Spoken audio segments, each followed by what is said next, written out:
today with us here.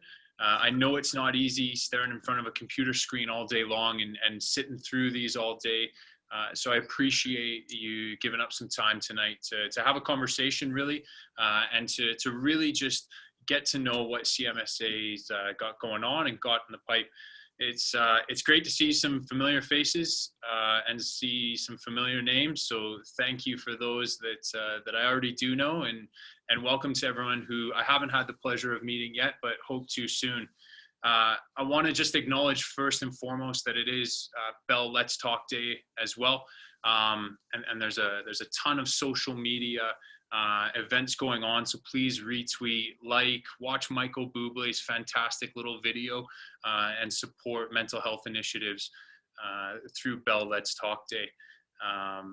My email will be at the end. If anyone needs to have a chat at the end, feel free to reach out. More than willing to have a conversation with anyone. So let's dive in. I know it's late. Hopefully you've got a beverage that's going to keep you warm on this frosty evening, and let's go. So just a quick background about me. So I've been hired as the CMSA technical leader. I'm all of almost 3 weeks on the job. It's been a massive learning curve, but it's been really, really exciting to work with such a great group of people here at CMSA. They've been open. They've been really receptive to some of the new ideas and ways of thinking. So I've been really, really grateful to work with Sue and the staff here. They've been absolutely marvelous over the past few weeks.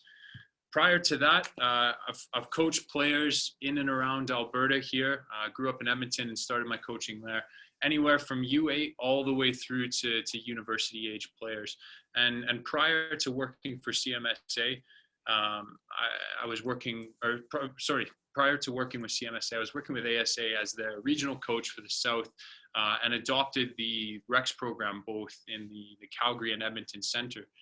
Predominantly my portfolio of work there, and spent four great years with ASA, was in the player development realm. So always having a player first perspective, and really the way that I viewed that was all around player experience. So if we don't have a great experience, we don't have great development. We don't have any development at all. So that's the way that I looked at that role.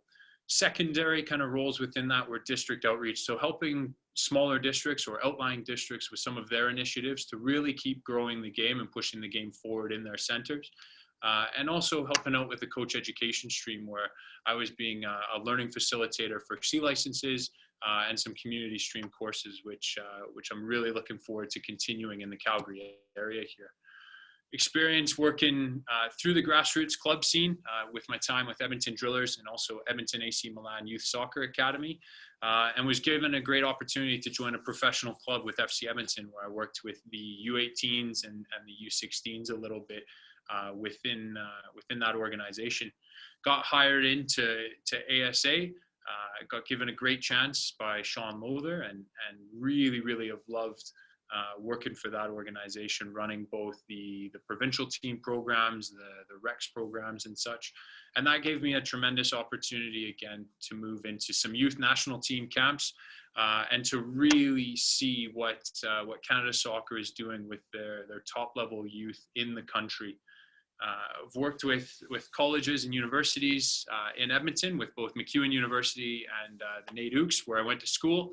And I'm a proud alumni of that organization. And then a little bit of community outreach as well with the Free Footy organization, who are very similar to the Soccer Without Boundaries here in Calgary, and are now called, I believe it's Free Play or Free Sport in Edmonton.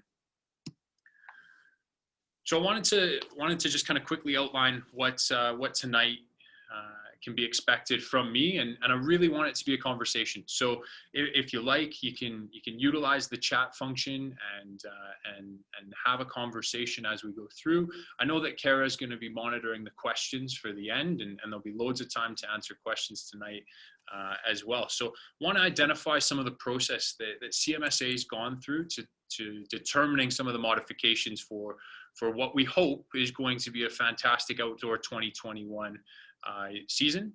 This is, of course, all COVID cooperating and leaving us, but we're really focused on that vision and making some positive change within the soccer community in Calgary here. What are some of those modifications? What's the why? So what's the core purpose of why some of these modifications are being made, and the what component? And then also lastly, because I do want to try and support parents, not only inform, but support you as well, just supporting your child and giving you some tools, hopefully, to help guide them through some of these modifications. So this was the basis. This was the start of it. So I was brought on as a consultant by Sue Crest to try and propel some of the changes within CMSA to align what CMSA was doing with the directives from CSA and from ASA, and to really bring together a soccer community and to really bring a positive culture into this community. And I thought the graphic on the left just speaks to it. Everybody, and I think some of us have seen this before, everybody wants change, right? We all think change is going to be great, but who actually wants to change? The hands start to go down, because it takes some hard reflection. It takes some self-awareness. It takes some willingness to step out of our comfort zone and to try something. And then lastly, who wants to lead the change? And I think I'm that person who's behind the soapbox right now with the hand up, and I'm willing to lead some of this change and to really push the game forward here in Calgary. So I started, and it was based around, if you had a blank canvas to completely tear up the soccer scene here and to completely redesign it, what would you do? So I'd ask you just to have a think for a second. So how would you redesign it? What would you redesign?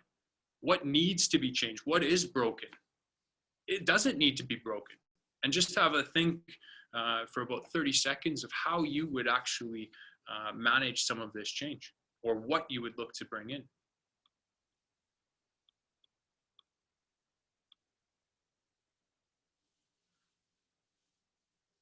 So the beautiful part of this is we're all going to have different ideas.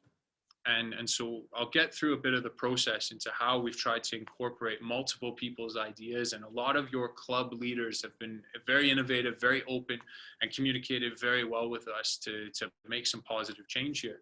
And I think that there's a light at the end of the tunnel. And I say I think because I can see it coming. I can see us getting back on the pitch. I can see us returning. And I can see us having some really positive impact with some of these modifications.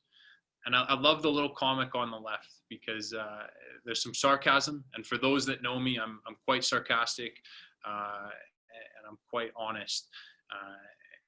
And really what we wanted is some simple, sensible, and common sense changes. But oftentimes those are the hardest ones to make. And the other bit is we also wanted to be a bit innovative. We wanted to explore giving a different look in some areas. And I love the quote from Marcelo Bielsa, the mural on the bottom right there, that just says, "A man with new ideas is a madman until his ideas triumph."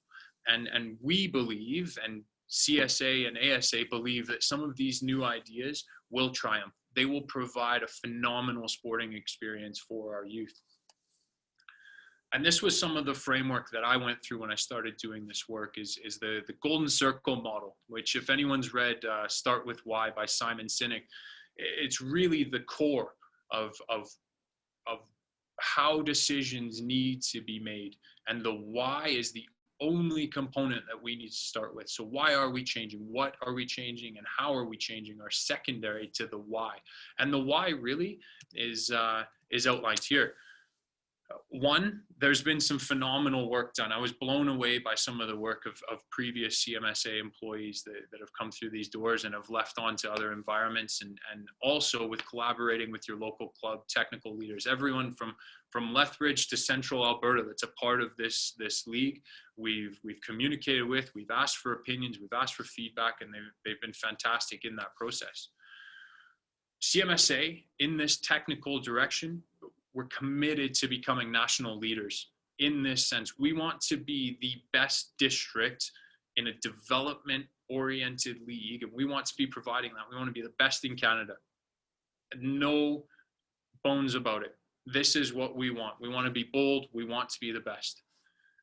The timing. The timing is right now. COVID's given us a phenomenal opportunity to sit down, to look at what we're doing, look at some of the processes, look at how leagues are structured and what we're offering kids, and really make sure that we're doing the best that we can that's aligned with ASA, CSA, and that is developmentally appropriate for kids in Calgary. And that's why. That's the core of it, is because our children, I believe, deserve the best sporting experience possible. And what I'm not going to pretend to be tonight is a parenting expert, because I am a brand new parent. I've got an 8.5-month-old son at home that, fingers crossed, he went down to bed easily enough tonight and didn't put up too much of a fuss. But I believe that our children deserve the best sporting experience possible. And that will lead to love of the game. That will foster a core intrinsic motivation to continue in the game, to continue with sport, to continue with physical activity when they're my age, when they're your age, and potentially gone through the meat grinder that is sport. I picked out some quotes from some of the research that I've read. And first, I want us to get our head wrapped around this. There's a belief that competition is the cornerstone of development. And I would say competition isn't the cornerstone, but what it is it can be the straw that breaks the camel's back. That if players and young athletes have a poor experience in the competition, that they're unlikely to return to that sport. So rather than having competition as the role of master, it would be great to have it as a servant and to really try and help in their long-term development. And I pulled this quote out of a research paper that was researching the change that Ontario actually went through when they were adopting the long-term player development principles. And the reason why these changes are occurring, and it seems like change is constantly occurring, like we can't find a way. And what we're trying to do is commit to something for a minimum of 3 years. And this is going to be longer term based on the club licensing that CSA is bringing down. But we're committing to change that is going to create desirable outcomes. Because right now, the current structures that we have, some of the current programs that we have, just don't provide a positive sporting experience for all, or even developing elite athletes. And that's the core of it, is we need to provide a quality sport experience for all players.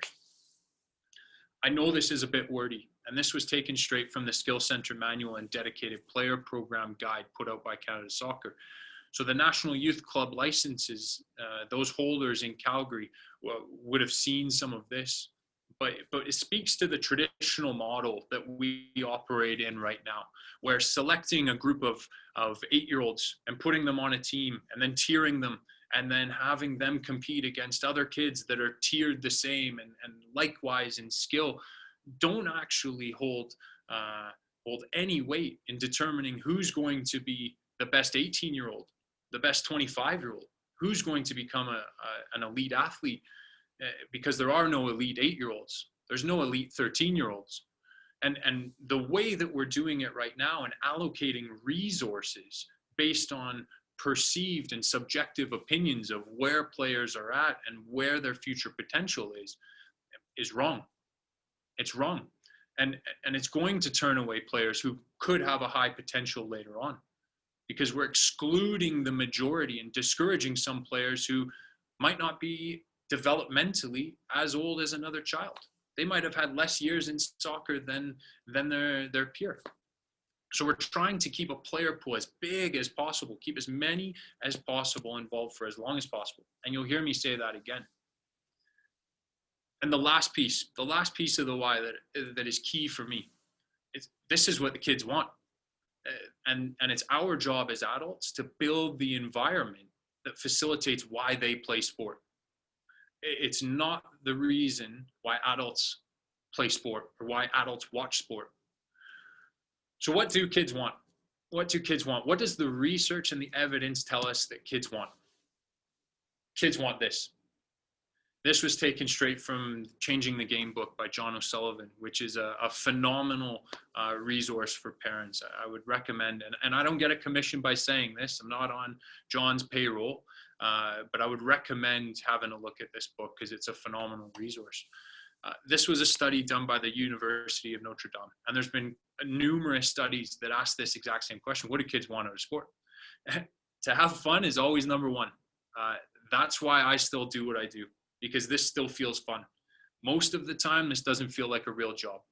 And I'm very lucky to be doing that. But the other reasons are always secondary.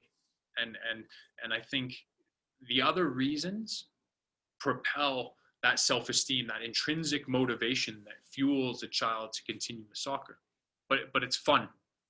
So how do we define fun, right? And this is where I went next, is how do we define fun?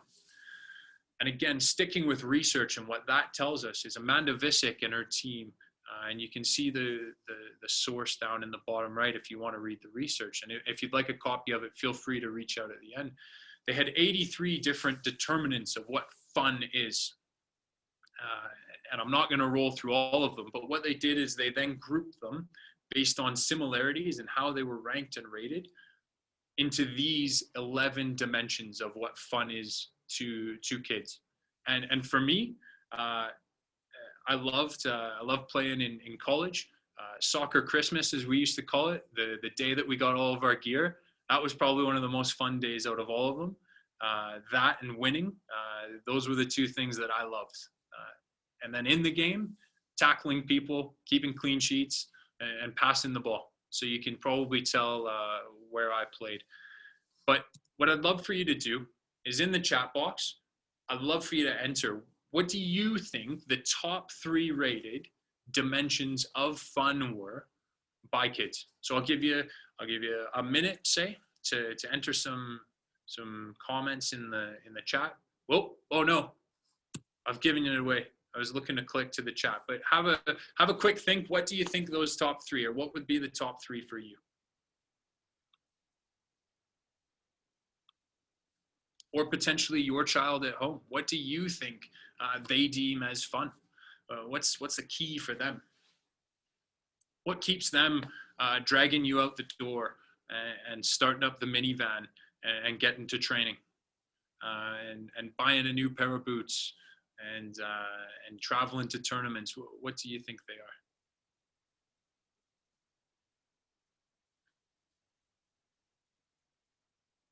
Love that. So there's a couple that have come in, 3, 4, 8. So positive coaching, learning, improving, team friendships, totally.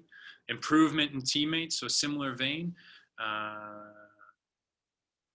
Learning to improve, relationships, seeing friends winning. Positive training, trying hard. 4, 6, 8, I'm seeing learning, improving, some games, some friendships. So nobody's actually thinking that the swag is that important. The flashy new tracksuit or the bag or anything is really the key determinant of fun. Sherry said swag. Yeah, some kids are motivated by different bits. So I love that. Love that. What the research has found, I'm not saying anyone's wrong because all kids are different, but this is what the research has told us. So these top 3 rated dimensions of fun are what the kids are actually rating. So they want positive team dynamics. So I think that ties into that friendship piece. What is their environment like? What are their peers like? Are they positive for them? So we've taken this as part of the core foundations of how CMSA is going to be changing, is how do we as a league and as a district try and foster positive team dynamics and positive social experience. The other one, trying hard.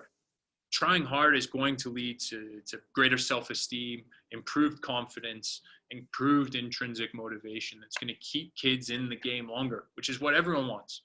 Because I don't want them, I don't want my son growing up in front of a TV screen playing Call of Duty or Fortnite or whatever other really flashy game is out there right now, or sitting in front of Instagram for 15 or 20 hours a week. Want them active. And lastly, positive coaching. This is something that we're really going to key in on. And this is something that as a district, we want to take a massive leadership role in, is really educating coaches and demonstrating what those positive coaching behaviors are. The interesting part for me was that these 3 were statistically so much more significant than learning and improving. they were off on a completely different tangent, and the rest of them were ranked quite a bit lower in terms of importance to kids, which was really, really interesting. So some of those underpinnings have fueled what the process has actually been. So this is the process we've gone through. I want to be very transparent on that. I was brought in to examine. Examine, is the league actually long-term player development focused? Are we living up to what we're saying? Are we developmentally appropriate for kids? Do we offer the right match formats? Are they the right durations? Is the ball size correct? Everything to do with that match and that piece was scrutinized. And lastly, are they skill center ready? So the skill center is a concept being brought down from Canada Soccer that we can get into on a different conversation, but it's a way to try and standardize an environment and to be accessible and inclusive, and not allocating resources to children based on perceived talent, and resources such as the best coaches go with the best 8-year-olds, because that just doesn't work long term. I then sat down and I read a ton of research, because this has to be rooted in best practice.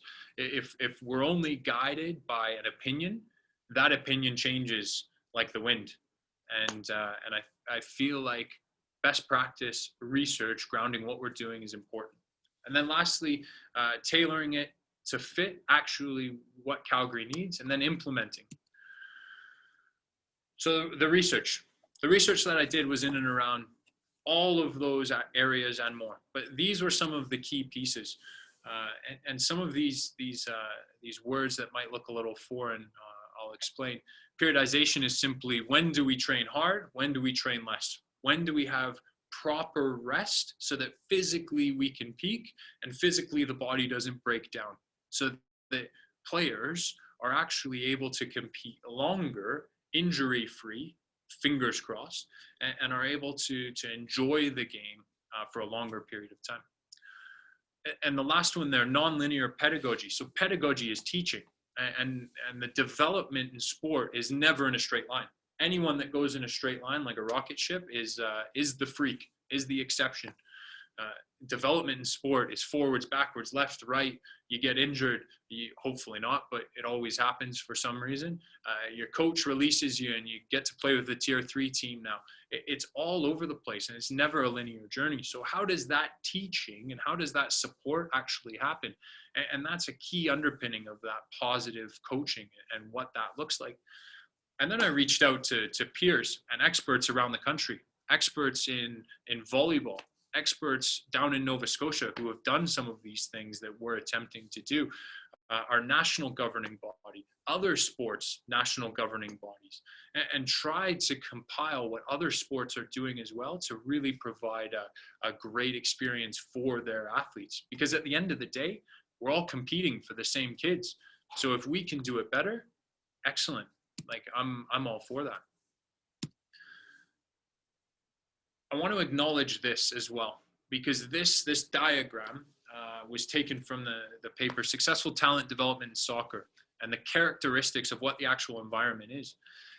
And this is taken at a pro club lens. So what does a pro club look like? What is the macro culture around it? What's the micro culture inside that pro club? And what influences it with the arrows? So what I did is I took that and I actually developed it for what it looks like in the Calgary area right now. So we have a system, we have an environment, and then we have the personal.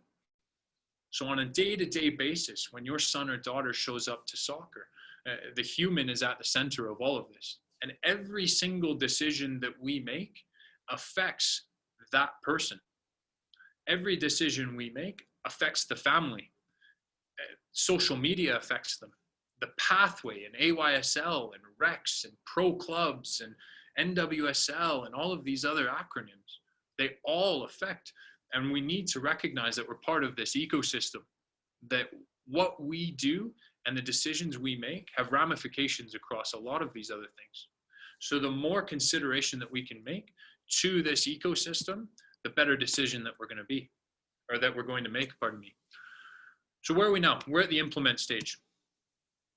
And implementing it, we wanted to follow some principles that would guide us to implementing some of these things appropriately. We wanted it to be accessible first and foremost. We wanted it to be enjoyable. We wanted it to be inclusive, and we wanted it to be child-centered.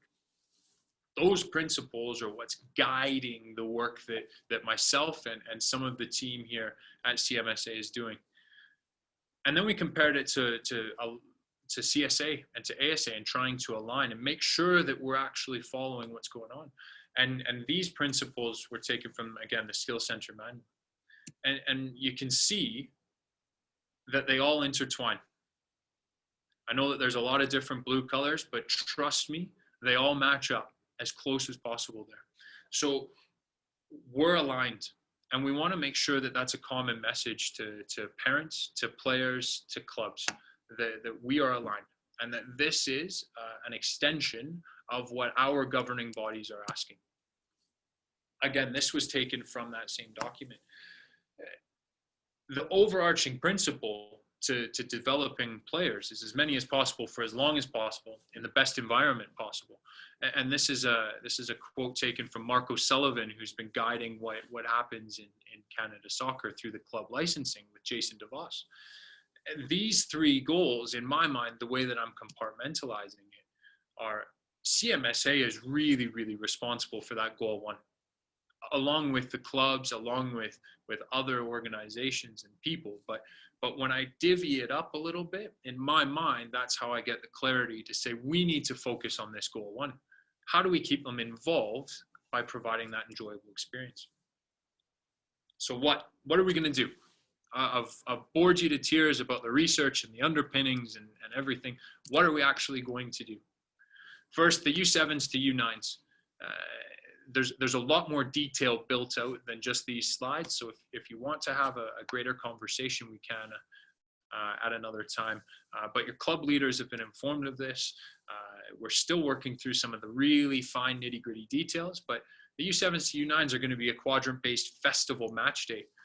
So it might seem foreign and it might seem crazy in this COVID environment, but we're going to get kids together. We're going to get them in hubs. We're going to really foster senses of community, senses of culture around the game, and make it really accessible and work under the principle of no more than 20-minute drive each way to a match. So we're strategically trying to find those fields that will accommodate that throughout the city. And we want open rosters because this is part of the licensing path that Canada Soccer is bringing down.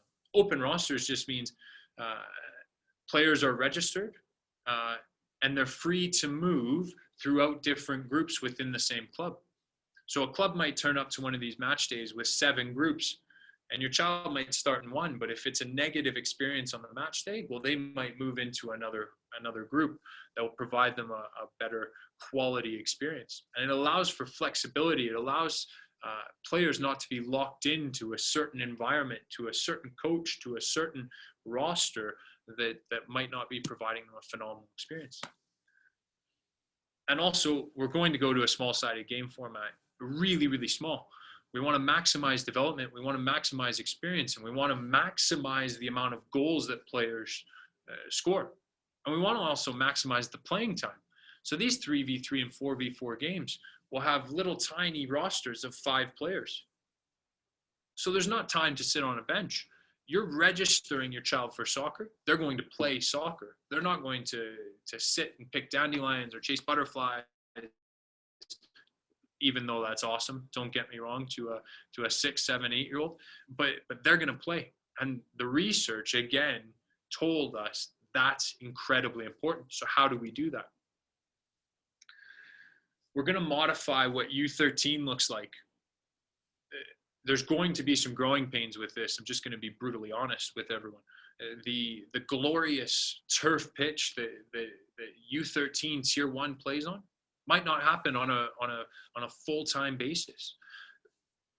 The reasoning to go from 11v11 to 9v9 is developmentally, most of these players at 12 years old are not able to actually cover the ground on a full-size 11-a-side pitch. So giving them a format that maximizes their time on the ball, that gives them something athletically appropriate for them, and also it gives coaches a manageable number of players to work with. I'm not saying coaches can't manage it, but what I'm saying is it's more manageable to work with on that format. We want more development, we want more enjoyment, we want more goals. We're changing the way that female players are able to control their own development pathway. And to my knowledge, we would be the first in the world to actually do this. If someone else knows of this going on in a structured manner, I would love to hear about it. But we want to allow them to play in boys' leagues, should they choose and should the club support it, up to 2 age groups down. Because we want them guiding their development through an appropriate challenge for them. Some of our top female players simply aren't being challenged enough. And some players that want a different experience and want a different challenge can't, because they're handcuffed by rules that don't take into account physical maturation differences. So a U15 female is not the same as a U15 male. And if we say that that female can go across and play in that male league, she's going to struggle from just a physical sense by the way the male and female bodies develop, especially around key times of puberty. So we really want to make sure that they're able to compete at a level physically as well that's appropriate for them. And this was guided through consultation with Canada Soccer and through the REX programs. And the studies that they did were in around the U17 national team levels in terms of distance covered in a match, sprint distance per match, and actions per minute. And what they found is the U17 girls were almost identical to the U15 boys. So that 2-year age group was a guiding principle in that program to find competitive matches for them. And running that program for 3 years, I can tell you that the girls compete incredibly well and are very, very motivated by that challenge to beat the boys. So this is something that we feel is going to be very positive for the female player. I want to shift now. So that was a quick and brief overview of some of the changes that we're looking to make for Outdoor 2021. And again, I'm going to preface it with if COVID cooperates, because we know that there's an opportunity, a possibility of health restrictions being in place. But we really want to focus on what's our best case scenario. So I wanted to hopefully give a couple of tools to support your child in their return to sport, because I'm assuming what they've done over the last 10 months, the massive body of that work has been around Zoom sessions. You're probably picking up their cones in your living room each evening, or in the basement, or you're hearing them thump balls against the wall in your garage or outside of your house. And I'm sure that that's becoming difficult enough, but if they're still doing it, that means that they actually do love the game. I want to provide a bit of perspective first. 1 out of 1,000 of kids playing soccer is going to become an NCAA scholarship athlete. That's taken straight from, again, Changing the Game. There's other stats that show that. The chances of some of these kids becoming a professional player, and kids, if you're in the room and that's your dream, cover your ears right now, or mom and dad, turn the screen. It's about 0.02% right now in Canada, or I shouldn't say right now, this data in Canada and these other 2 numbers was taken about 10 years ago. Obviously, the CPL has expanded that, so it's probably a little better. We're probably at 0.03 or 0.04, but I'm speculating on those numbers. If you really want a great chance, in CONCACAF, in our FIFA group, go to Costa Rica, because your chances skyrocket to 5.86%. And everyone always says, well, why don't we just do what Iceland's doing? Iceland, the great success story of the last 5 to 8 years. They're doing amazing work. The chance there, even in their smaller player pool, is about 2.55%.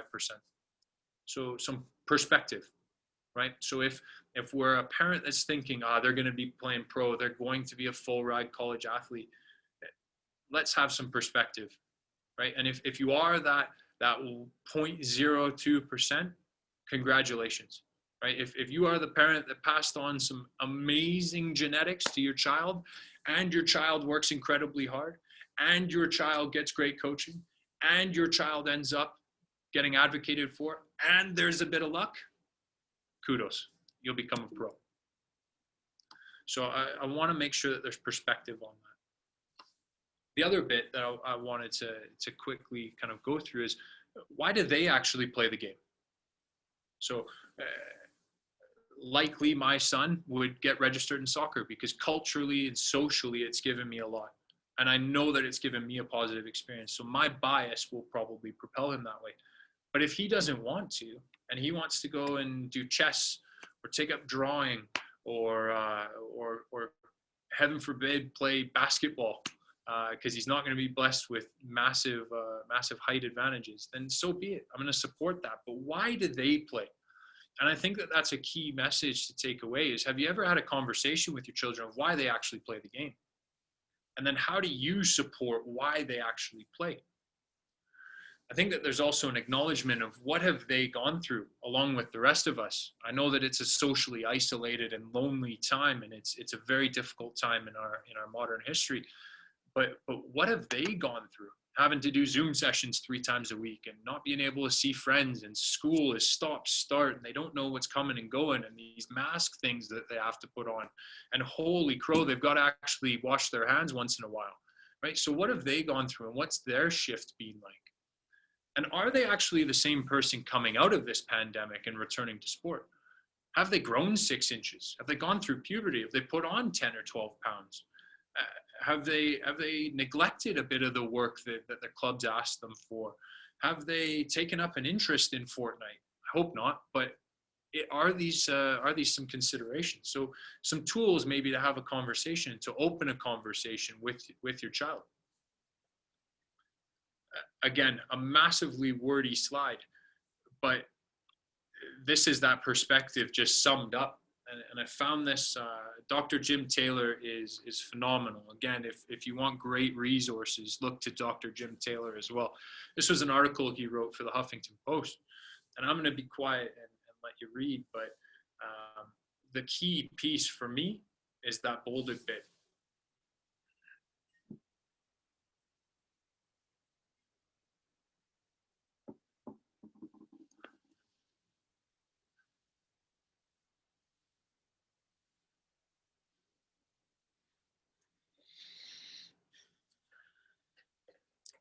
So perspective.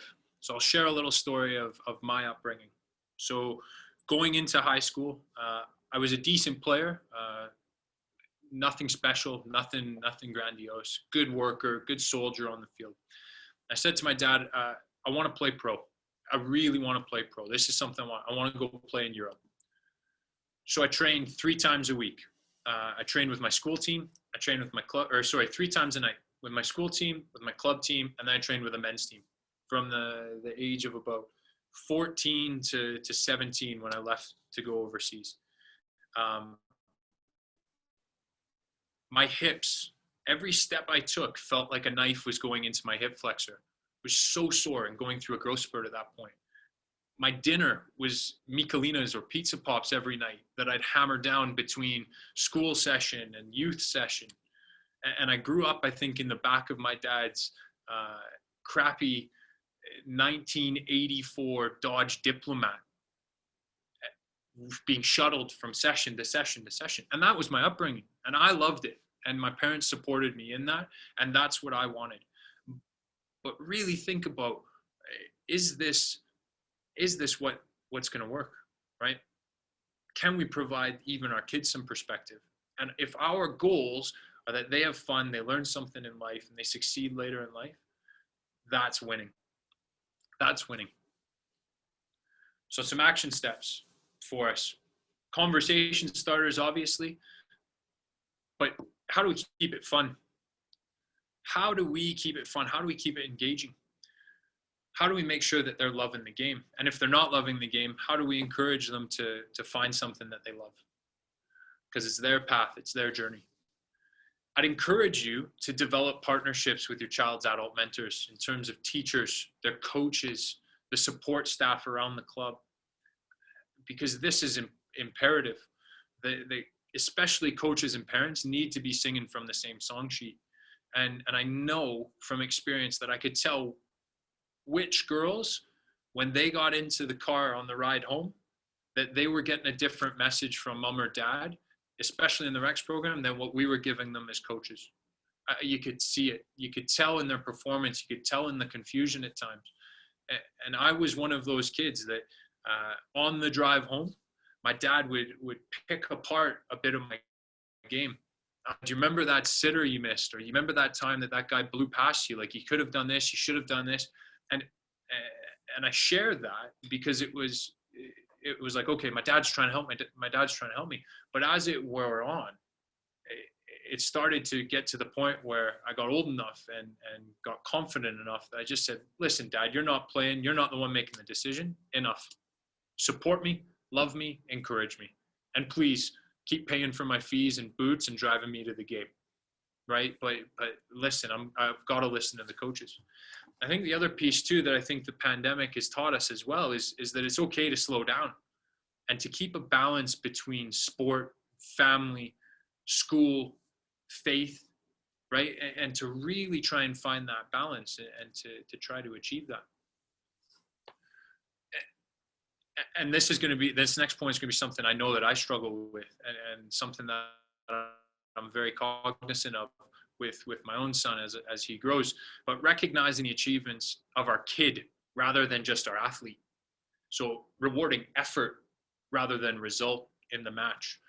And really trying to recognize that and acknowledge that. And I think the other piece is blocking time for both your children and yourself. I know that this pandemic has taught me that there's times that I just need to get out of the house. I need to go for a walk. I need to go and have a bath, right? I need to have some time for myself and also block time for your kids, to connect with your kids and not just shuttle them from A to B and feed them Michelinas in the back of a car.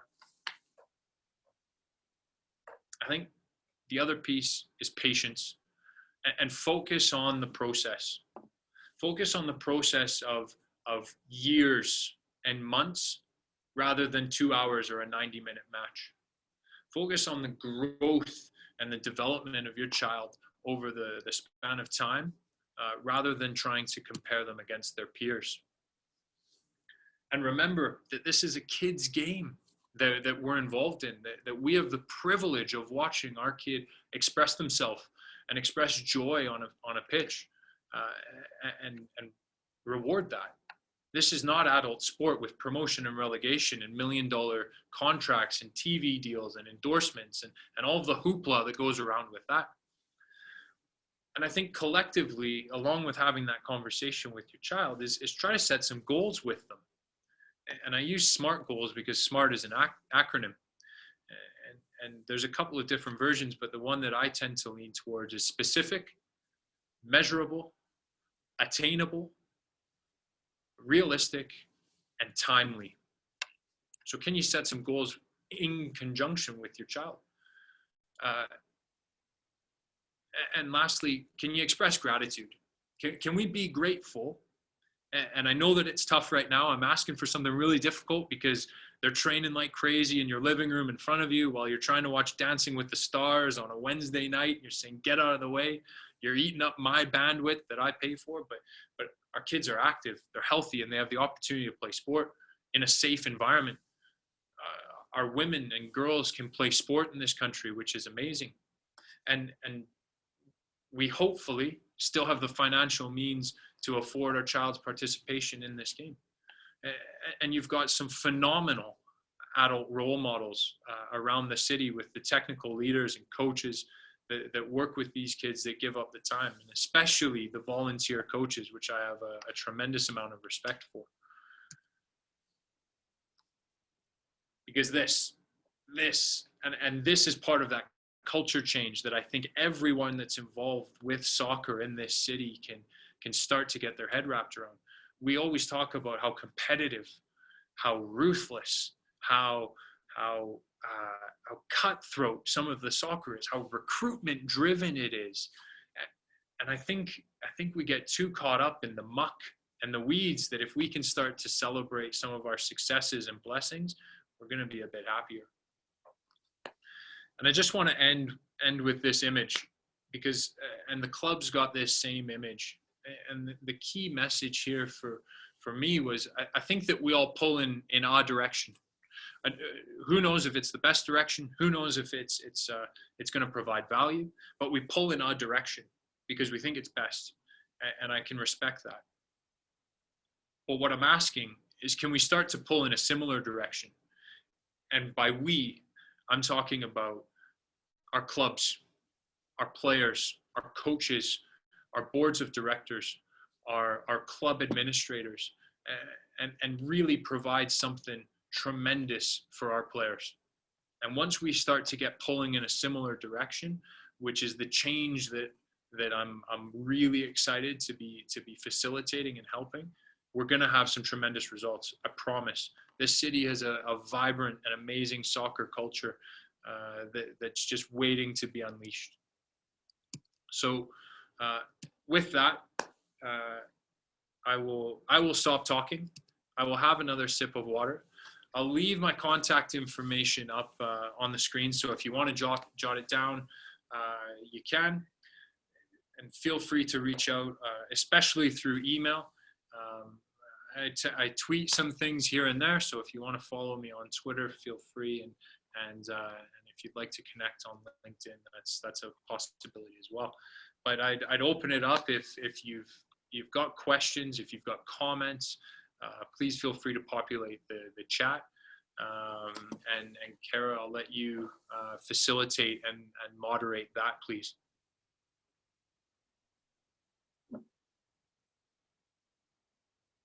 All right. So thank you very much, Jordan. As Jordan said, if you have any questions, just type them in the chat. Jordan, there's the first question. How's PDP coming along? PDP is a great project. So the PDP, I'm assuming, I think it's Sherry there is talking about the AYSL, so the Alberta Youth Soccer League. That's a project that I've adopted over the last couple of weeks from Sue Kress, who's been leading it for Cmsa, and the goal of that league is to launch this year. The goal is to still keep going and to get this finally off the ground. I think it's been a decade in the making. So if not now, when kind of thing. There's a couple of versions of it going to be looked at, and we want to make sure that players have a great experience in that league, should that be an experience that they want. So working hard to get it off the ground. The clubs that are involved are very supportive. They obviously want it to go as well, and we're just trying to work through that. I see your other question there. In terms of girls being able to compete in that in adult league, that will probably be down to some finer rules and regulations that just haven't been ironed out yet, but definitely something that will be addressed. Okay. Danelle has a question. What changes, if any, will we see for U15 and older, both girls and boys? Great question. What changes for the U15s and older? We really want to try and enhance the Soccer for Life connection. And that's in partnership with both Calgary Women's Soccer Association and Calgary United Soccer Association. So you might see their acronyms around the CWSA and CUSA, otherwise known as Cmsa. And we want to make sure that pathways for players that want to continue are still there. There's been a gap that certainly CMSA has tried to fill with that U19 league as well, but trying to solidify that connection and how that works. I hope that that's answered your question. If it hasn't, please continue to ask more questions along that vein, and I'll keep rambling on with some of those answers. Jordan, I think that kind of goes along with the next question here. My daughter is U17. When she ages out of CMSA, she could actually stay and play for a younger boys team. I love that idea.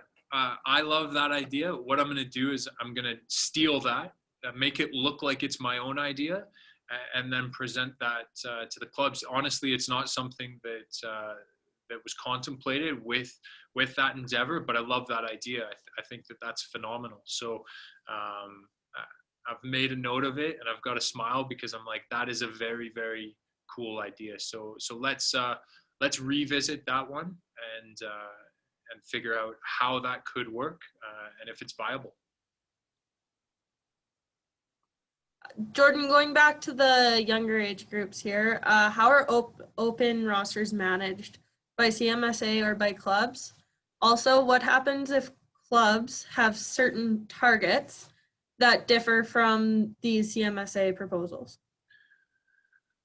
Yeah, great question. Great question. So the open rosters are managed by the club. So your club will have a technical lead or coaches that will be managing how the open rosters happen on the match day. So the club would essentially register all the players with CMSA. They would show up to one of the match day festivals with some advance to CMSA and say, hey, we've got 5 groups of U8 boys coming this week. This is where they're at. And it would be up to the club to then manage where those players are playing on the match day in conjunction with CMSA. Like we'll be there helping to organize the event and helping to run that. But in terms of actually organizing your rosters, we're leaving that to the professionals that are in the clubs to be doing that. The second part of that question, in terms of clubs having certain targets, I'm not 100% sure what that refers to, but would love a bit more information around what that is. I just need a bit more clarity or information there. Jordan, are the 4 major clubs in the CMSA on board with what you are proposing? Great question. I like to think of every club that operates in this city as a major club, and that's the way that I'm treating each and every single one of them. Whether it's a club with a couple thousand players or a club with a couple hundred players, I'm tending to think of them all as major clubs. And so what happened is an invitation was sent out in late November for all the clubs to book a 30-minute meeting to go over some of these, and also a few more proposals within that. And then they were given the opportunity to have 24 hours to discuss amongst their staff and their club, and to provide feedback to CMSA. So compiled the feedback. We have another round of these meetings coming up next week. Clubs will either get a recorded presentation, or they will get a in-person or Zoom presentation from myself and some of the CMSA staff to continue to be involved in this process. In terms of on board, they've actually been driving some of these changes. They've been advocating to CMSA for some of these changes. So in terms of on board, they're doing the work for me a little bit, and I'm just compiling and then executing and implementing. So yeah, it's been actually very positive, very, very supportive, and I've actually appreciated working with the clubs on this project, and this links into a longer technical plan that CMSA has developed over the next 3 years, which will be released shortly. And this is really just the start of where CMSA and this district is going to be going over the next 3 years, and that will be readily available to everyone shortly. I hope that answers your question. Do you think there will be nationals this year, and will there be an option for PDP to participate? I don't mean to laugh in a sarcastic manner, but I chuckle because I hope. I'm not going to speculate on what can and can't happen. I think that a lot of that is dependent on the decisions that we take on a day-to-day basis, and how we execute our daily lives. So I know that that is the goal, is to have a national competition How it's executed, I don't know. At the end of the day, CSA, so Canada Soccer, is the one responsible for putting on that event, and they would be the ones communicating if that event was going ahead or not. In terms of the PDP to participate, the PDP, there's a lot of acronyms going around. The Alberta Youth Soccer League is what the league is. That league, from my understanding, and again, there's a lot of things changing and being modified, would have a separate competition, or this was the direction anyway, about a year and a half ago, that they would compete in. And the reality is once you're in that stream, that's a different stream in terms of player pathways. So the tier 1 teams would be competing tier 1 to nationals as it's been branded, and the AYSL would be having a separate competition. And the goal, I don't want to speak on behalf of CSA, but the goal would be to have standards-based leagues across the country that then feed into some sort of national competition. But again, that's speculative, and I'm not the one driving that car, unfortunately. So Jordan, going back to club rosters and the open roster targets, some clubs have a certain number of players per team, which greatly exceed the proposals mentioned tonight. If clubs manage movement, how will CMSA monitor track this to see if it is occurring as expected? Okay, so in terms of roster size, so roster size in the small sided game capacity, in those U7s to U9s, won't really be a factor. We will make sure that players play, and we will make sure that the roster sizes are applicable to allowing players to play.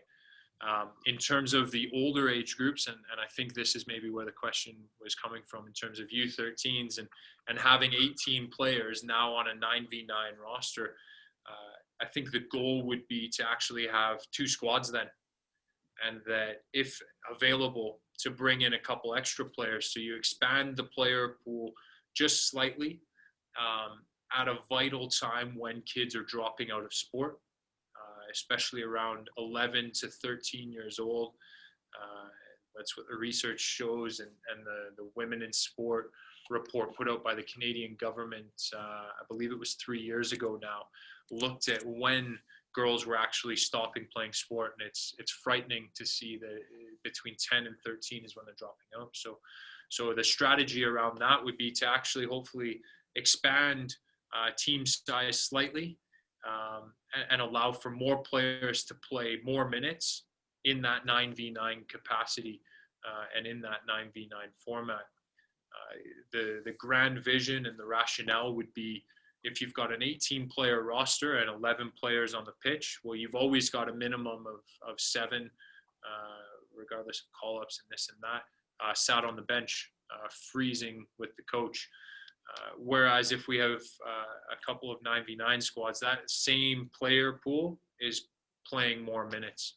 So the goal would be to try to keep the player pool bigger for longer, and to allow more players to play minutes in that capacity, if that makes sense. I hope that's answered the question. The last part, Kara, was about if clubs manage movement. What was it? How will CMSA monitor and track this to see if it is occurring as expected? So I'm hoping that this is back to the U7s to U9s discussion in terms of open rosters at those age groups, and the end goal is to have players playing the game. The clubs are going to have to start policing themselves. The technical leaders are going to have to start policing their own coaches. So if we're finding that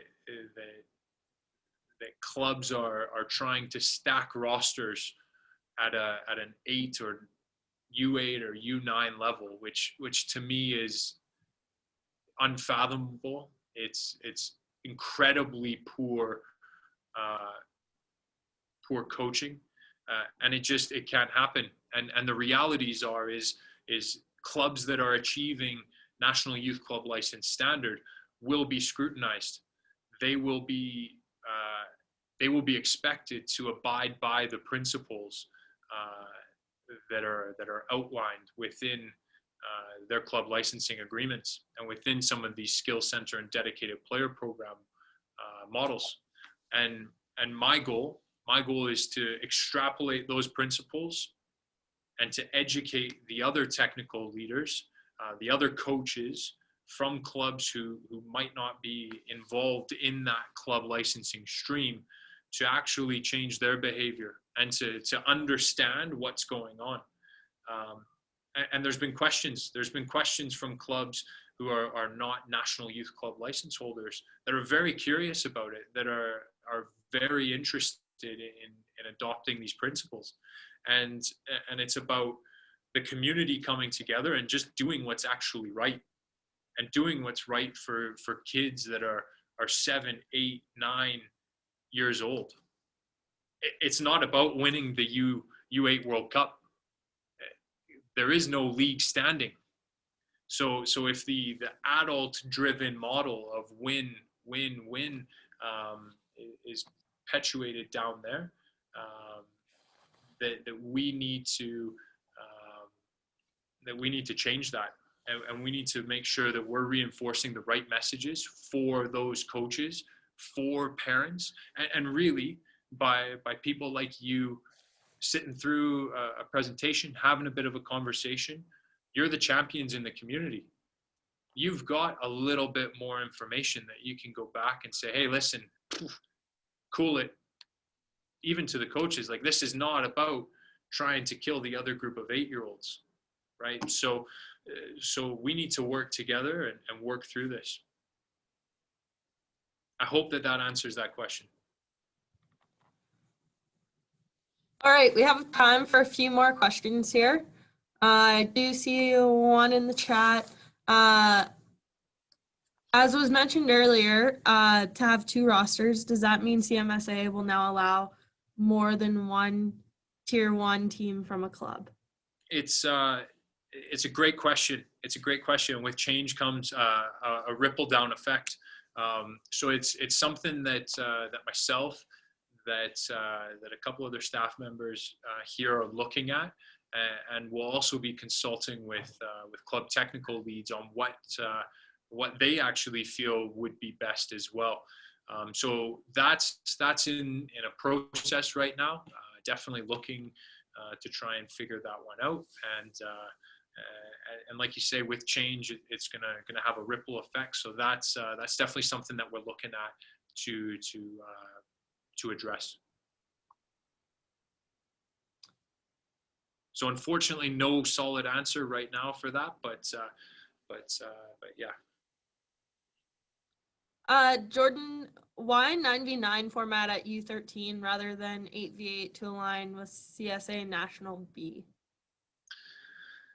Great question. So what isn't public yet is a document that CSA has created that is trying to create standards for grassroots competitions, really, matches, and help districts progress in a standardized way across the country. So they've developed it. It hasn't been released yet, and it's in the works. So in terms of why 9v9 rather than 8v8, I'm trying to think.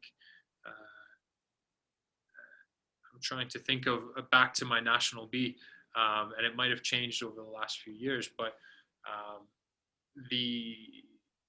I think that there's an understanding that the coach education system for Canada Soccer is a different department than the development section for Canada Soccer as well. And while Jason DeVos oversees and works in both, that has only happened in the last few years. So I think it's something that's probably going to change here shortly.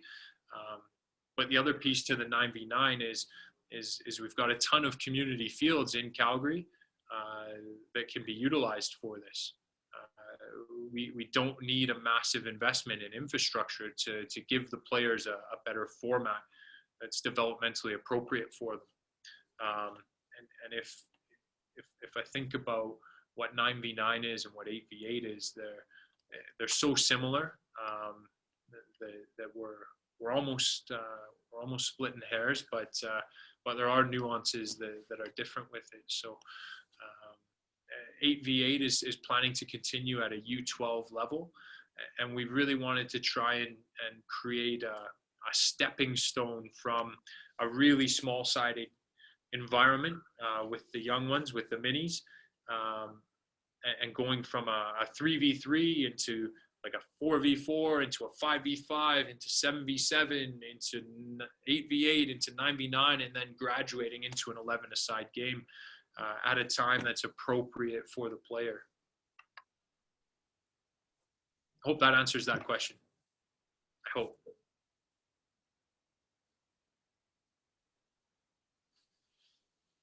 Great. Are there any more questions coming into the chat here? Jordan, while people are maybe typing a last question or something, you've had time, the parents and everyone online has had time to kind of digest the information you shared tonight. What's something that you want to leave everyone with? I want to leave everyone with just the message that it might sound cliche, but we all truly are Calgary Minor Soccer Association. We all have a role to play in creating an unbelievable sporting experience for our youth. And the one thing that I would hate is for youth to be wasted on our youth in this city, because I have wonderful memories growing up through the game. I have horrific memories growing up through the game, but I choose to focus on the wonderful ones, and I choose to focus on the positive impact that a lot of adult role models gave to me and continue to give to me, because if it wasn't for some other people, I would not be sitting here delivering a presentation tonight. And it's really through people who have fostered a love of soccer and of sport in me, and it started at home with my dad, probably not following any sort of best practice. There was no resources available, and I remember him drop kicking a soccer ball about 60 feet in the air and telling me to head it as an 8 and a 9-year-old. So guaranteed not the best development opportunities, but really fostered a tremendous love of the game in myself, and that for me is where it starts, and it's potentially where it ends. So we've got a role to play, and I hope that we recognize that role and that we recognize it in a positive light. Awesome. So, yeah, if there's no other questions, I will shut it down. And Kara, if you want to close it down, I just want to thank everyone as well. I am an open book. You've got my contact information. Feel free to reach out. I'm more than willing to have a conversation with anyone. Yeah, thank you very much, Jordan, for joining us tonight.